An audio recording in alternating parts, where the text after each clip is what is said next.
Assalomu alaykum va rahmatullohi va barakatuh.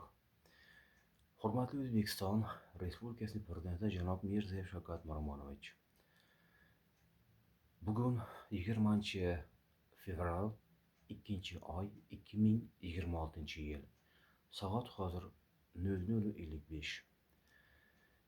Fuqaro bo'lib murojaatimni shaxsan sizga o'sha prezidentlik davringiz boshlangan kundan beri 2016-yildan beri aniq vaqtni ko'rsatsam 9-oktyabr 10-oy 2016-yildan beri sizni nomingizga juda ko'p murojaatlar qilib qoldirib kelaman. Hatto YouTube orqali ham mana sizga murojaat qilyapman og'zaki tarzda. Lekin baribir murojaatlarim adolatli tarzda, na shariatga, na vijdonga, na qonunga, na mantiqqa to'g'ri kelmaydigan hollarda qoldirilib kelinmoqda. Shulardan bittasini tushuntirib aytay. Kimni ustidan yozsam, masalan, Chinoz tumani hozir sobiq pensiyaga chiqib ketdi. Amalda ishlab yurgan paytidagi Chinoz tumani ichki ishlar boshlig'i polkovnik janob Ganibekov Otabek Ganibekovich. Qarangki, juda ko'p arizalarimga javob xati bermay keldi-da va pensiyaga chiqib ketdi. Bu bejizga emas. Va ularning o'zlaricha yetarli asoslari shu ekan, ichki ishlar vaziri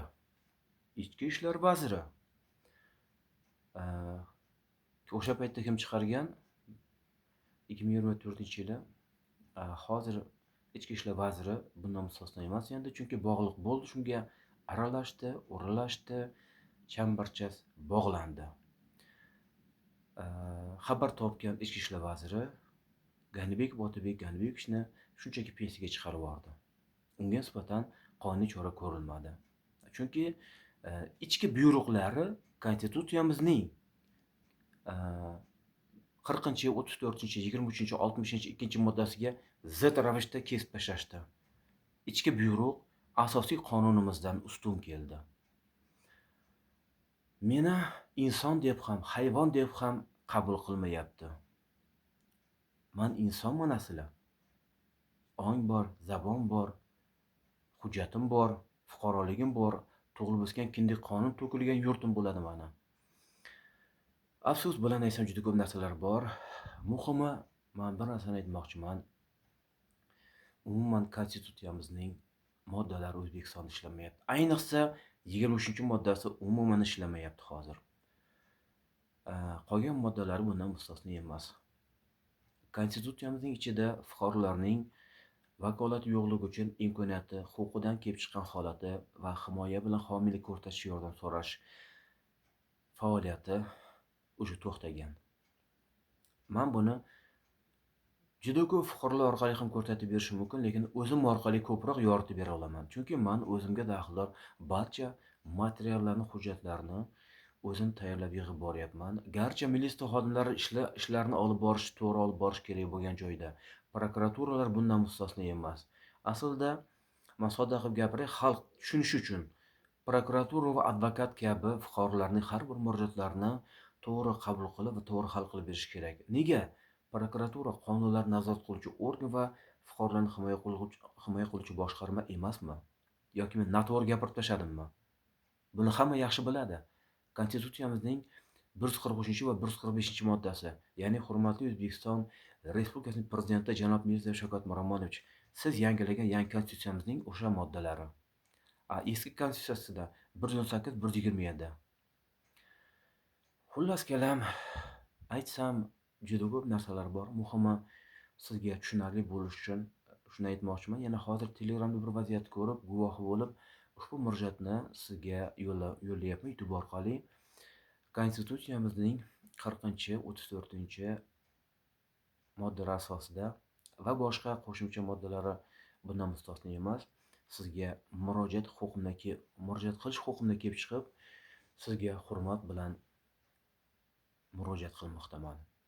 Ya'ni men shuni guvoh bo'ldim, hozir oramizda Malades, ota-onasiga rahmat, umr uzoq bo'lsin, xalqimizga prezident bo'lsin. Inshaalloh men ham prezident bo'lay. Allohga tavakkal qildim.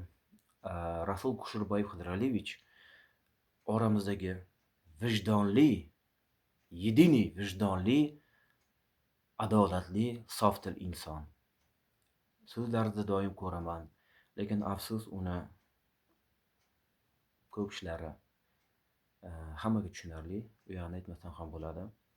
Lekin muhimi, ko'rib tushunyapman, diniy narsalar bo'yicha so'zlar ketyapti va undan keyin yana bir davlat xodimining so'zini eshitdim.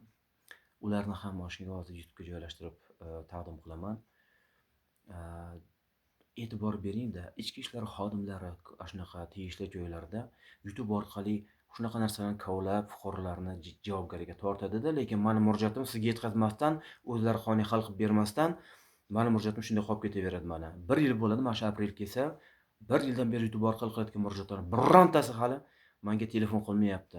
SMB bo'ladimi, Milliy gvardiya bo'ladimi, yoki ichki ishlar bo'ladimi, prokuratura bo'ladimi, adliya vazirligi bo'ladimi, sog'liqni saqlash vazirligi, xullas kalom qanaqa joylar bo'lsa ham birontasi menga telefon qilib, "Sani bu so'zlaring asossiz yoki bunaqa telefon orqali hal qilish yoki uyimga kelib men bilan gaplashish yo'q, ularni faqat portalga qilgan qo'ng'irog'im menga javob xati berilayotganda adolatsiz tarzda. Hozir endi umuman javob xatim berilmay qo'ydi mana. Ko'rib kelyapman.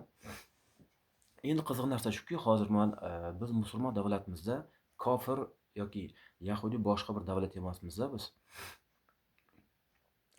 Men eng qizig'i mana shu materiallarda to'g'risida ko'p nazar solishim, jiddiy e'tibor berishimga to'g'ri keldi hozir. Nega?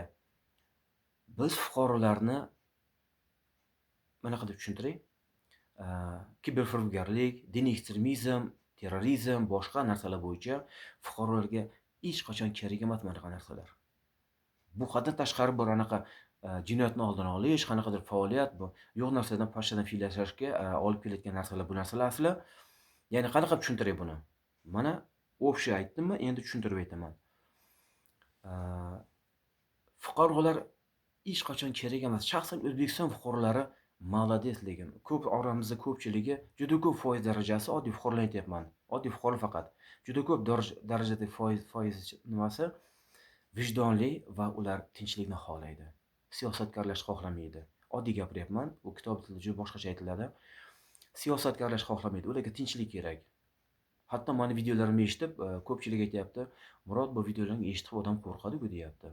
Chunki nega? Men tegishli boshqarmalar bilan telefon orqali gaplashganimda ularni asl basharalarini ko'rsatib beryapman. Hali yoritmagan holatda, bu shunchaki aytishim o'zida. Agar men buni yoritib aytadigan bo'lsam, har bir boshqarmani menga qilgan qo'ng'iroqlarni juda ko'p narsalar turibdi. Ularning noto'g'ri faoliyati, meni huquq buzilganlik va qonunga zid harakatlar. Bu narsalar hammasi turibdi.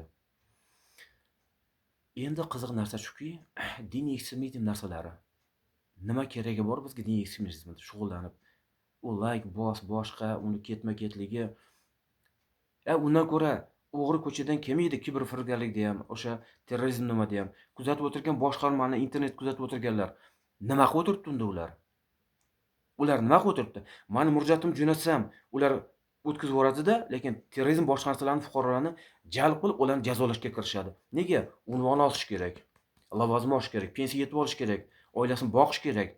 Poraxo'rlik bilanmi, halolmi, harom yo'l bilanmi, u keyingi masala u.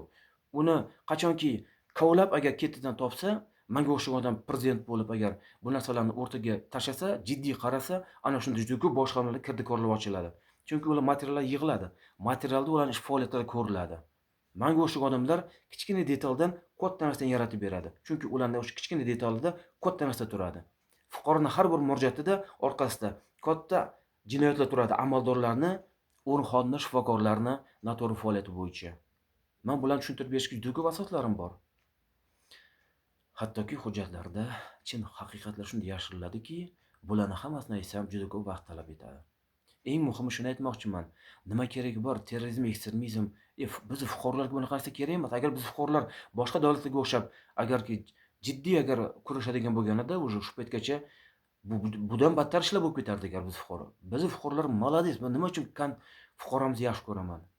Fuqaromizni yaxshi ko'raman, tabiatimizni yaxshi ko'raman. Va biz oldin konstitutsiyamizni boshqacha yaxshi ko'rardim men. Ketdi u konstitutsiya, bo'ldi, uxladi. Lekin hozir men bu konstitutsiyamizni yaxshi yomon demayman, lekin konstitutsiyamizda ko'rsatilgan qonunlar ishlamayotganligini baralla aytaman. Nega? Ishlamayapti. Yo'q. Qani menga bironta bir xodim telefon qilsin, aytsin, konstitutsiyamda ishlayapti desin qani? Aytiladi menga telefon qilib. Men ko'rsatib beraman. Chunki o'sha konstitutsiyamiz mana shu yuqori turgan bo'lsa, eng asosiy qonunimiz, konstitutsiyamiz, qomusimiz bo'lsa, unga eng past darajada turgan ichki buyruqlar даже qarshi turadi. Bunga qaror farmonlarni bundan mustasno emas. Chiqarilgan qaror farmonlar aksariyat ko'pchilik qaysi birlarligini men tushuntirib berganim yaxshiroq bo'ladi agar kim menga qo'ng'iroq qilsa, qaysi boshqarma. Lekin shulardan bittasi qiziq bo'ldiki, ombudsman men borganimda telefoningizni topshirib kiring dedi. Mana menga ishonmaydi. Va menga aytyapti gaplarida odamlar diktofon zapis qilib olib deydi, bizani deydi kuladi deydimi, maynovchilik qiladi, xullas shantaj qiladi deydi. Ey, shantaj qiladimi, qilmaydimi, uni tekshiradigan boshqarma bor-ku. Birovga tuhmat qiladimi, qilmaydimi? Avvalambor oddiy fuqaro unaqa malakali emas, tuhmat, shantaj, montaj qiladigan. Men diktofonni yoqsam o'zimga to'g'riligim uchun yoqaman. Sizlar esa o'zingizga noto'g'riligi uchun haqiqatni yashirasizlar. Nega? Sizlarning ish faoliyatlaringizda juda ko'p narsalar yashirilib kelyapti. Mana shunaqa probka bo'lib yashirilib kelyapti. Nega? Haqiqat ko'rsatish kerak emas sizlarda. Faqat sizlar lavozimda o'tirishlaringiz kerak. Pastga qarab fuqaroga sen bu yoqqa deb buyruq berishlaringiz kerak. Hukmdorlik ila hukmronlikni o'tkazishingiz kerak fuqarolarga. Men buni baralla tushuntirib beraman. Men 10 sutga tiqib yuborgan odam, Milliy xavfsizlik qarashli chegara qo'shini harbiy zobiti, mudofaa vaziri xodim bo'ladi. Shunda starshий leytenant meni hozir tiqib yuboraman deb turib, o'sha tiqib yubordi 10 sutkiga. Tuhmatlar bilan qo'yib, ustimga statalan qo'yib. Undan unumli foydalangan Jinoyat ichki ishlar boshlig'i o'sha paytdagi tegishli xodimlari. Hujjatlarda bor nomlari. O'shalar meni yana qo'shimcha statta bilan tiqib yuborish. Nega? Ular orqasida Milliy xavfsizlik va mudofaa vazirligi turgani uchun, endi qo'rqmaymiz, odam bor. Bu ularga kuch yetmaydi. Oddiy fuqaro deb baralla tuhmat qilib yubordi. Yo'q, bularni aytsam juda ko'p narsalarda nima keragi bor? Terrorizm, ekstremizm, fuqarolar boshqa narsalar. Biz bunaqa bizga kerak emas narsa bunaqa terrorizm, ekstremizm. Biz o'z huquqimizni murojaat qilib to'g'ri hal qilmayapmiz sizlar bilan. Nima kerak bor muammo narsalarni? Men videoni ko'rib juda ham ta'jibdaman boru. Kiberfiribgarlik deydi. Kiberfiribgarlikda bankda odam borki, ularga shu narsani o'tkazib beradi.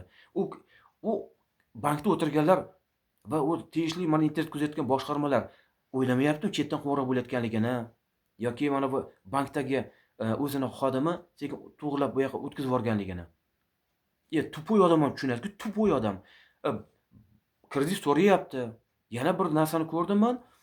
Birdaniga 4 ta bankdan какой-то 15 minutda, 1 soat yoki 2 soatda ulgursa, даже 5-6 ta bankdan olsa bo'ladi ekan. Ular bahonasi nima emish? Birdaniga bankda ko'rmasliganda, ertasi kuni ko'rinadigan o'sha bankdan 4 ta odam, 4 ta bankdan deganim bitta odam pul olganligi. Bu mantiq qani? Mantiq. Unda bu bank, bu bazalarni unda nima kerak bor unaqada? Internetni vaqti yo'qib tashlagan yaxshi emasmi unda? Internetni tizim bazaga joylashtirib. Mana hozir shifokorlarni ko'ryapman tizimni. O'zimiz XFPga boraman, mana markaziy больницаga boraman. Hamma shu yerda bazaga joylashtiryapti. Bizda raqamli tartib boshqa. Hammasini ko'ryapman. Ishlamayapti deydi, boshqa deydi, yana qotib qolyapti deydi. Juda ko'p narsalar bor-da, bularni aytsam. Eng muhimi bir narsani aytmoqchiman. Fuqarolarni qiynamangizlar, yuqoridagilar. Hurmatli O'zbekiston Respublikasining prezidenti janob Mirziyoyev Shavkat Miromonovich. Xalq o'zi bo'lar bo'ldi. To'lovlar, jarimalar va qo'shimcha manaqa talablar, 200 kilovatdan 500 kilovatdan Raygaz Svetda pul to'lash.